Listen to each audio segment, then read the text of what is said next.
Hi guys, my name is Mike, and in this video I'm going to show you how to stay alive in the attack chopper for a long period of time, how to get a decent run.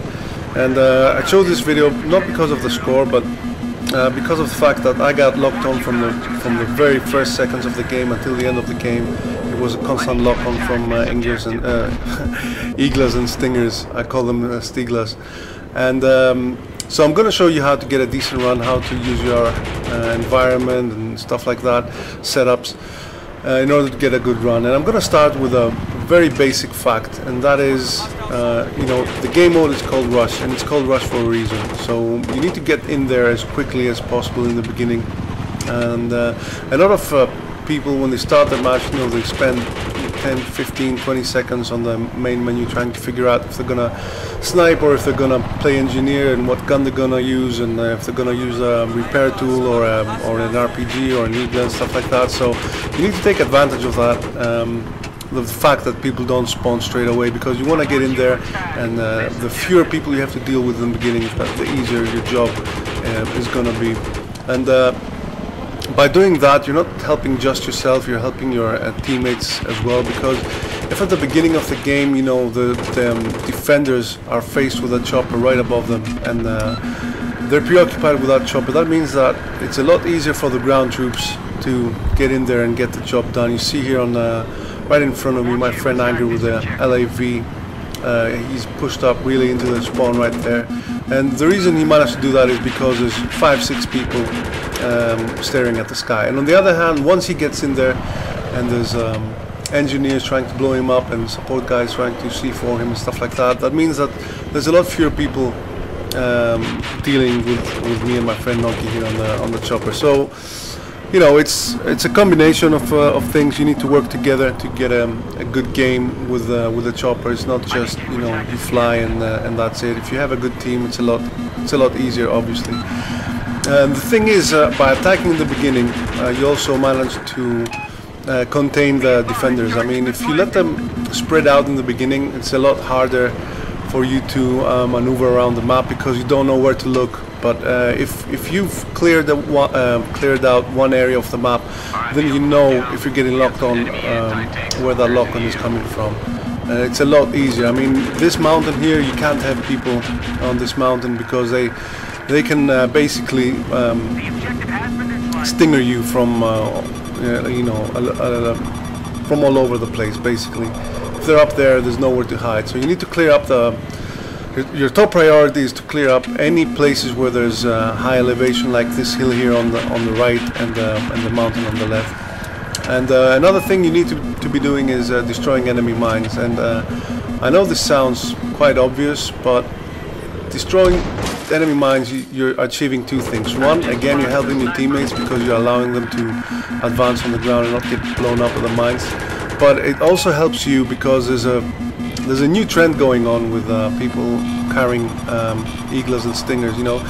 Since they don't have anything to defend themselves against tanks, what they'll do is they'll use mines for that reason only. So they'll have a stinger for the chopper, and they have mines for the tanks. So as soon as you destroy their mines, their strategy goes out of the window. So they're faced with a dilemma. They need to decide if they're gonna switch to a stinger or to an RPG or not.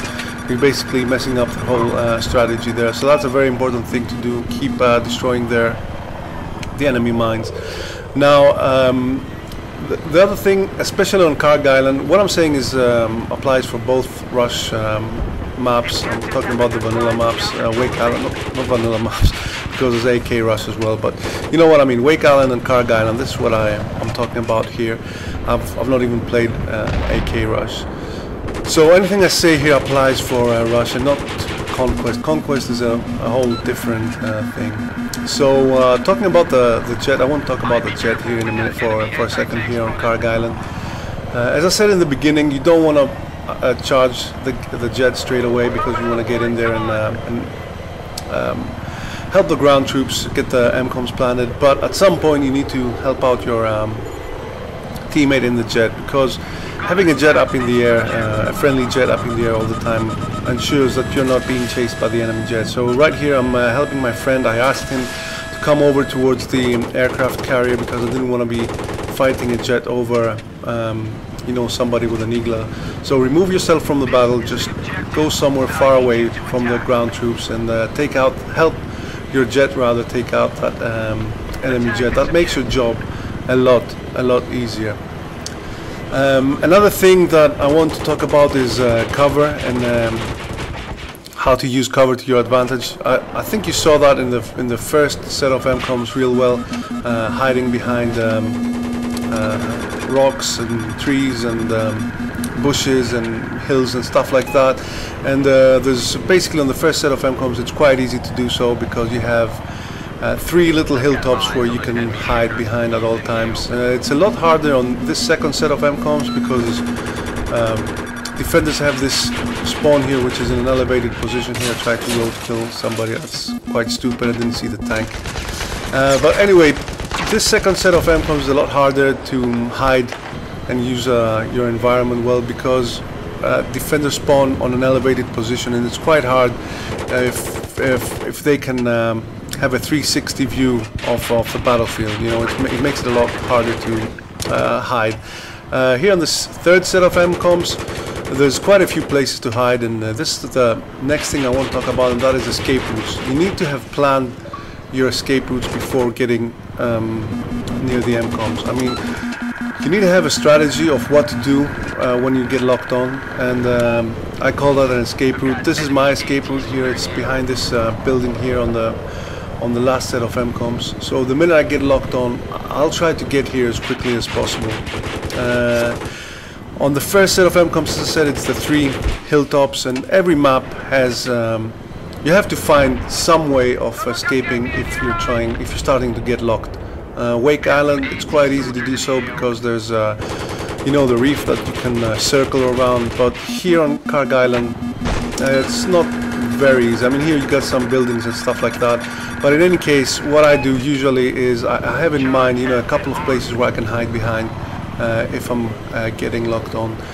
And another topic, ECM or flares. A lot of people are asking, you know, what should I be using? Should I be using ECM or flares? In my opinion, it's ECM all the way, 100%, because the way the game works and lag and everything, using a reactive strategy like flares usually will come and bite you in the ass, because if you're flying low, like you should be flying low most of the time, and somebody fires a stinger and you have flares, it's impossible to react in time.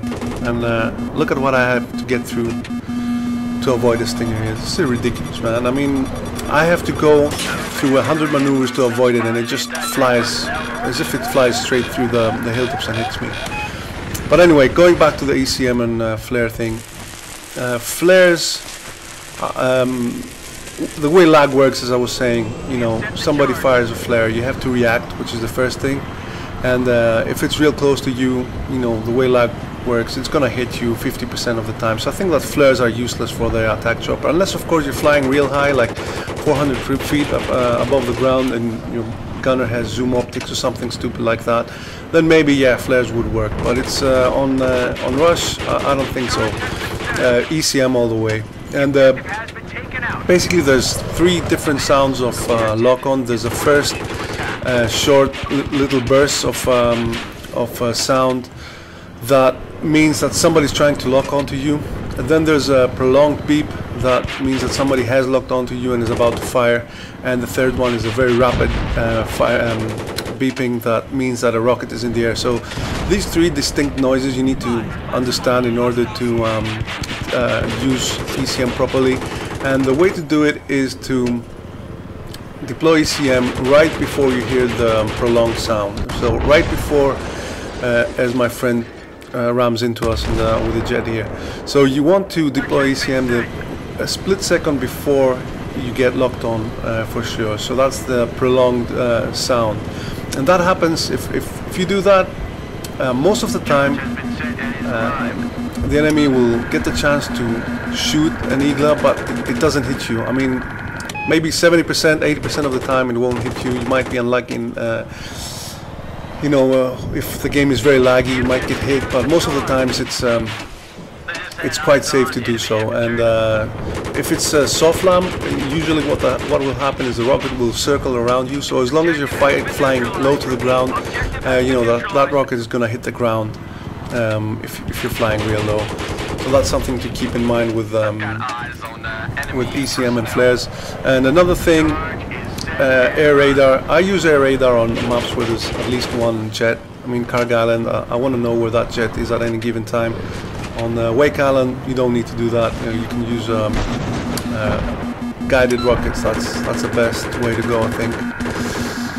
So that's the end of the video. I'm gonna make another one with Wake Island and talk about it a bit more. So hope you enjoyed it. Take care. Bye.